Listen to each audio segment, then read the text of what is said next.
Hi, I'm Tim. Welcome to our channel, and thanks for logging on. If you enjoy these videos, do me a favor and subscribe to our YouTube channel right here on Watchbox Reviews. I would really appreciate it, and I promise to update daily. If you like this watch, you can see it and you can purchase it on our website, thewatchbox.com. This is the Omega Seamaster Professional Planet Ocean 600 meter, and it's part of the Baselworld Debutante class of 2011. White ceramic in its bezel insert, white lacquer about its dial, and for the first time with the SI14 silicone hairspring. There were quite a few upgrades to the Planet Ocean in 2011, and this was the most raffishly stylish of the new models. 42 millimeters in stainless steel. You can see on my 16 centimeter circumference wrist, it's a man's watch to be sure, but one for a bit of a rogue, I have to say, a fashionista with the panache and swagger to pull it off. It's thick, though not quite as thick as some Planet Oceans. At 16 millimeters thick, it would wear underneath a jacket cuff, but not a shirt sleeve. Lug-to-lug, a fairly compact 48.5 millimeters. You can find this one wears pretty easily on a smaller wrist, although the end links of the bracelet do extend it. It's a still manageable 53.8 lug-to-lug if you include the end links. The timepiece has a spacing of 20 millimeters between the lugs, so if you wish to accessorize with a strap, that's your target size. I do recommend you keep the bracelet though. It's a wonderfully substantial and comfortable piece, mostly of satin finish, 3-link design with a staggered center link, polished on its outer face, screws for sizable links, as well as an all-or-nothing fold-out dive clasp. But look at the attention to detail. Spring-loaded ceramic pin snaps so that the tolerances will never ebb. It will never wear down and become loose. Trigger-actuated deployant, so you must activate the trigger system to open the clasp, and the clasp body itself milled out from the solid with thoughtful attention to detail about its polished olive-style triggers and bevels on the flank, satin-finished on its flanks and its hoods.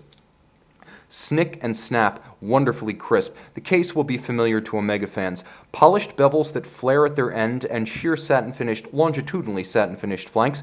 A little bit of a shear guard, not a traditional crown guard, but a shear guard for the recessed crown, and then the helium escape valve to release helium that might accumulate in the watch during saturation dives. For everyone but saturation divers, it's going to be a fun bit of excess and luxury beyond your needs, as well as a conversation starter.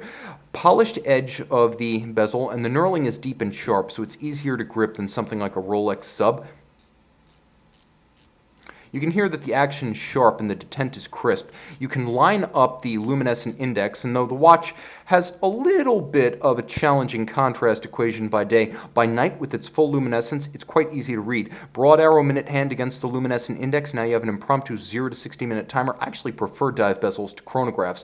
You'll also note that there is a white ceramic insert, so you have that high degree of scratch resistance that comes with ceramic. With the sapphire crystal, it acts as a shield for the rest of your watch.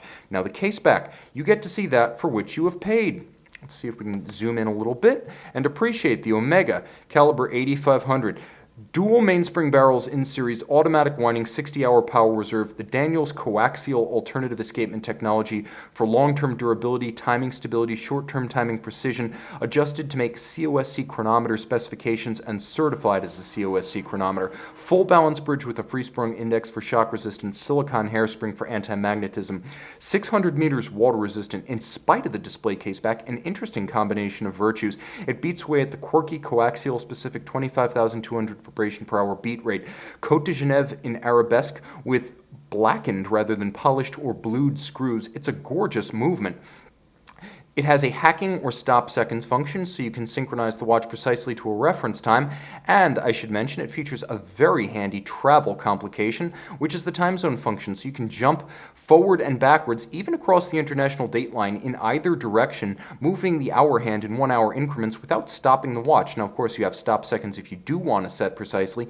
I should mention that the dial, a gloriously rich white lacquer, looks exactly like enamel, and all of the indices, the hands as well as the tri-Arabics, rendered in white gold for perennial and perpetual tarnish resistance. Who's this for? Well, this is for a guy who has flair, a guy who has style, confidence, panache, and swagger. This is for the guy wearing a light-colored suit on the French or Italian Riviera, on the Sunset Strip out in LA, or on Miami Beach under the neon lights at night. Brilliant by day, even better by night. This one comes alive after dark. See it on the Watchbox. And after dark, this one comes to life. As you can see, differential lume, so you can easily differentiate between the broad arrow minute hand and the luminescent index of the dive bezel. This is a full service timekeeper and perhaps the ultimate summer sports watch. See it on the watch box.